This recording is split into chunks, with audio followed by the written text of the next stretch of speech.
দীর্ঘ ১৭ বছর পর দেশে ফিরেছেন বিএনপির ভারপ্রাপ্ত চেয়ারম্যান তারেক রহমান। এরপর সরাসরি গিয়েছিলেন ৩০০ ফিট তার সংবর্ধনা অনুষ্ঠানে। নেতাকর্মীদের সঙ্গে সাক্ষাতের পর এভারকেয়ার হাসপাতালে মা খালেদা জিয়ার সঙ্গে দেখাও করেছেন। আজ আর কোনো কর্মসূচি নেই তারেক রহমানের। তবে তারেক রহমানের পরবর্তী ২ দিনের কর্মসূচির কথা জানিয়েছিলেন বিএনপির স্থায়ী কমিটির সদস্য সালাউদ্দিন আহমদ। ২৬ ডিসেম্বর শুক্রবার জুমার নামাজের পর তারেক রহমান বাসভবন থেকে প্রথমে রাজধানীর শেরেবাংলা নগরী জিয়াউর রহমানের কবর জিয়ারত করবেন।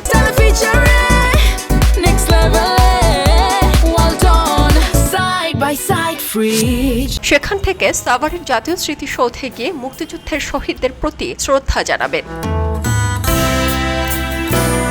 এরপর ২৭ ডিসেম্বর শনিবারও ২টি কর্মসূচি রয়েছে তার। ওই দিন জাতীয় পরিচয়পত্রের কাজ করবেন তিনি। এজন্য তারেক রহমান সশরীরে রাজধানীর আগারগাঁওয়ে নির্বাচন কমিশন অফিসে যাবেন কিনা সেটি পরে জানানো হবে। ২৭ ডিসেম্বর ভোটার হতে সব কাজ করবেন তিনি। এরপর শহীদ ওসমান হাদির কবর জিয়ারত করতে ঢাকা বিশ্ববিদ্যালয় ক্যাম্পাসে যাবেন।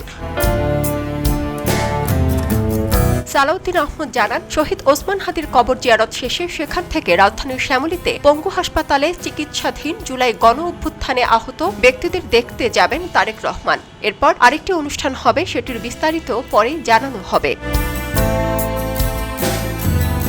সারা জেরিন, খবরের কাগজ। এলো খবরের কাগজ, নিখাত, নির্ভীক, নিরপেক্ষ।